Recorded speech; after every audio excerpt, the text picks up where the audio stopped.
가야바가 내게 중재를 요청한 것도 그때였습니다. 난 그에게 예수는 갈릴리 사람이며 헤롯에 관할 지역에서 일어난 일이니 그 얘기를 데리고 것이 좋겠다고 돌려보냈습니다만 교활한 가야바는 겸양을 피하는 척하며 다시 내게 찾아와 부득부득 예수의 운명을 내 손에 맡기는 것이었습니다.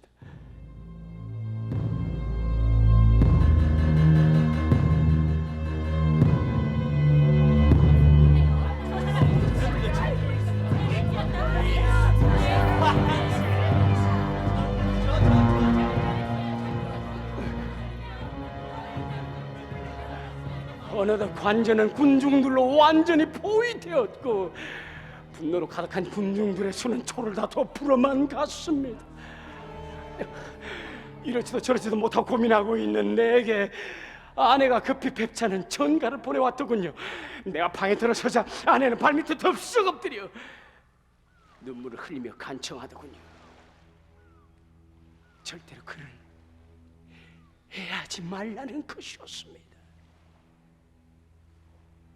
아내 얘기로는 어젯밤 환상 중에 그를 보았는데 그분은 무리를 걷기도 하고 바람에 날개를 타고 공중을 날아다니기도 하였으며 호숫가의 물고기와 공중을 나는 새들과도 대화를 나누시는 거룩한 분이시더라며 그에게 손을 대면 저주를 받게 될 것이라며 처절하리만큼 애원하는 것이었습니다.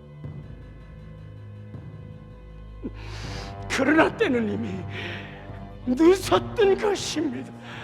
대리석 기둥이 삐걱거릴 정도로 관저 안팎은 인산인해를 이루었고 예수를 끌고 온 폭도들은 문 앞에 대기하고 선 채 총독인 내가 나오기만을 기다리고 있었습니다. 난 하는 수 없이 위병들의 호의를 받으며 재판하는 곳으로 나갔습니다.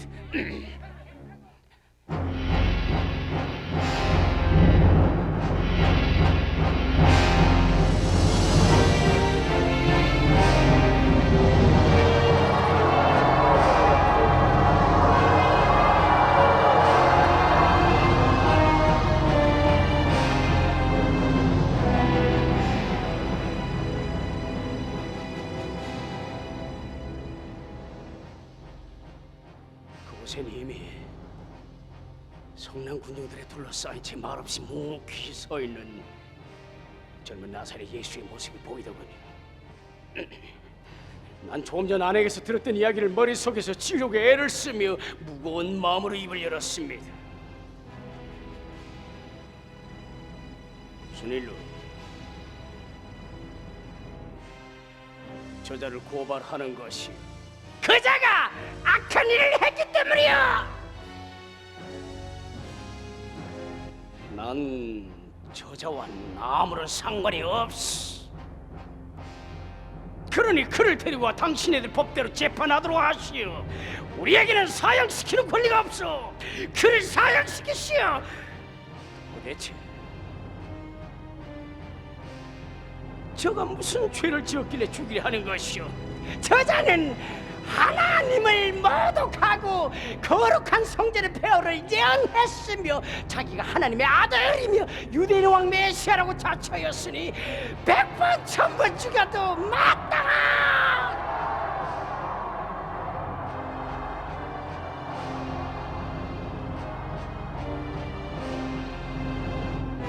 난 아무리 보아도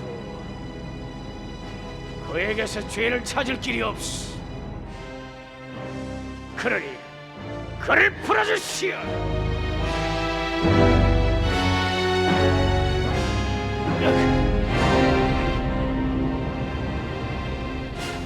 난폭해진 그들에게 예수의 석방을 요구했습니다만 그들은 이미 이성을 잃어버린 동물이 되어 오직 외치는 소리는 예수를 죽이시오, 예수를 십자가에 못 박으시오 라는 한마디뿐이었습니다.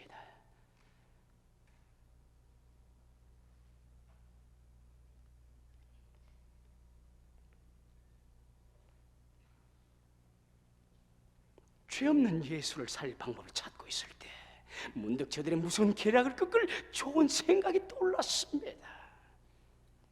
그들의 법조문에 따르면 형사 재판에서 유죄 선고를 내리려면 하루를 온전히 금식하지 않고서는 판결을 내릴 수 없다는 조항을 상기시킨 뒤 앞뒤가 맞지 않는 그들의 모순성을 하나씩 지적하면서 군중들을 향해 일대 열변을 토했습니다.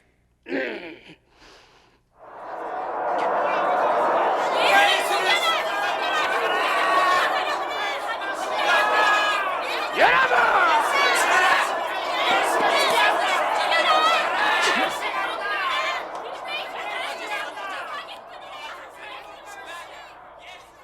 유죄 선고는 사내들의 동의를 얻어 의장의 서명을 받아야 하는 것이며 어떤 범죄자를 할지라도 선고를 받은 그 당일에는 절대로 형을 집행할 수 없는 것이며 만약 다음날 집행하게 된다 할지라도 반드시 집행 전에 사내들인의 재검토를 거쳐야 하는 것이, 그리고 집행 도중에도 3번까지는 자기를 위하여 유리한 변호를 할 수 있는 권리가 부여되어 있어. 때문에 난 그러한 법률적인 절차를 밟지 않고서는 절대로 처형을 명할 수가 없어. 만약 내가 이 자리에서 처형을 명한다면 그건 하나의 엄연한 위법이며 총독으로서의 월권 행위를 범하게 되는 것이요, 더욱이 로마의 법은 이 정도의 일로 사형에 처하지는 않소. 그러니 다시 한 번 더 총독의 이름으로 이자를 풀어줄 것을 명하는 바요. 자기가 유대인의 왕이라고 자처하는 저자를 놓아준다면 당신은 가이사 황제의 충신이 아니라 반역자가 되는 것이야. 그들은 나를 반역자로 몰아 가이사에게 보고하겠노라고 위협하더군요.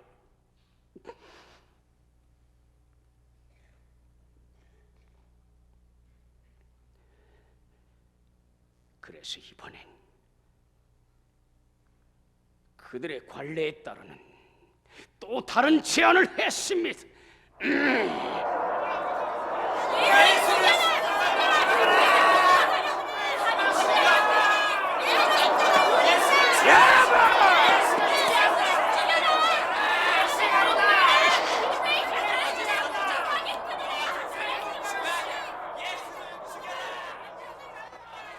난 이 자리에서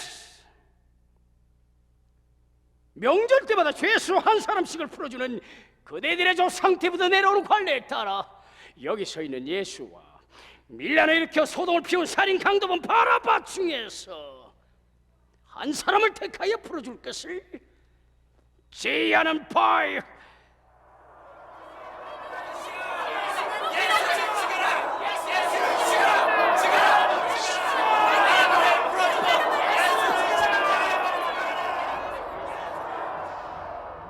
그러나 나의 이런 구실도 그들에겐 통하지가 않더군요. 살인범 바라바를 내세우면 틀림없이 죄 없는 예수가 풀려날 것으로 생각한 제가 오히려 그들보다 더 어리석었습니다. 그들은 더욱 그 센 소리로 외쳐대더군요. 바라바를 풀어주시오! 예수를 십자가에 못 박으시오!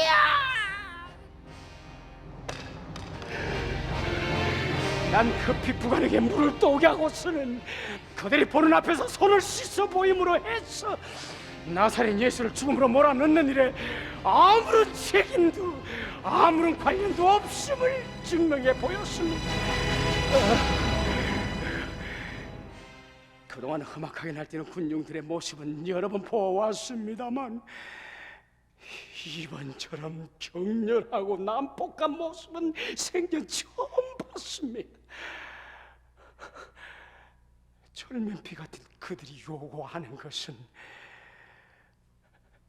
오직 예수의 생명, 예수의 목숨을 달라는 것이었습니다.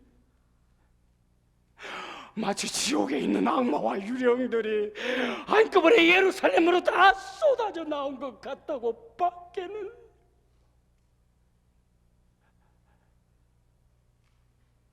달리 표현할 방법이 없습니다.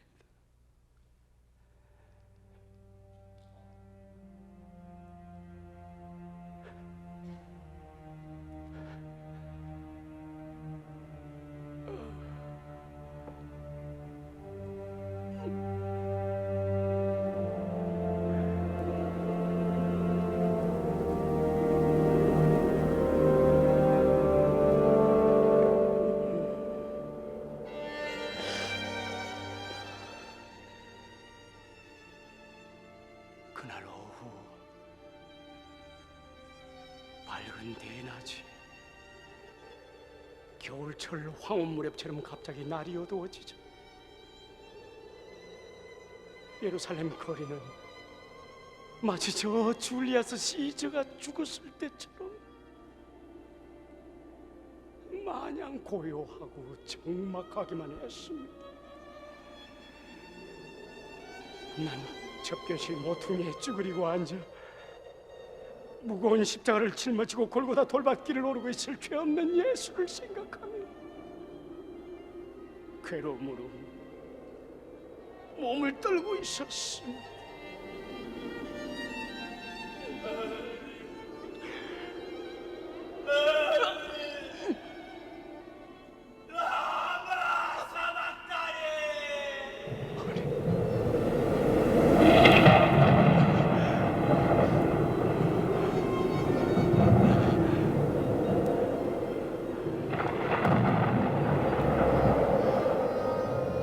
바로 그때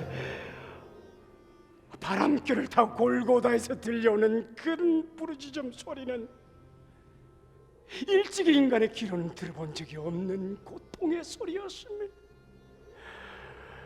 그와 함께 고막을 찢을 듯한 천둥 소리가 전진을 뛰어드는 것처럼 크게 들리더니 시커먼 먹구름이 예루살렘 성전 위를 면사포처럼 뒤덮는 것이 보이더군요. 하늘과 땅에 나타난 이 갑작스러운 징조야말로 너무나도 돌발적이고 경이적이었습니다.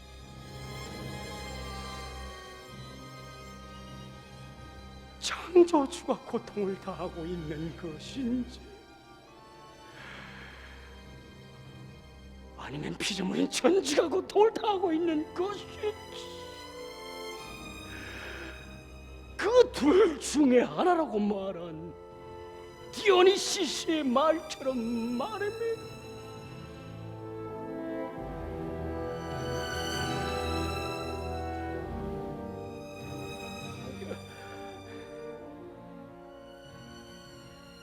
그날 밤 죄의 죄감으로 괴로워하다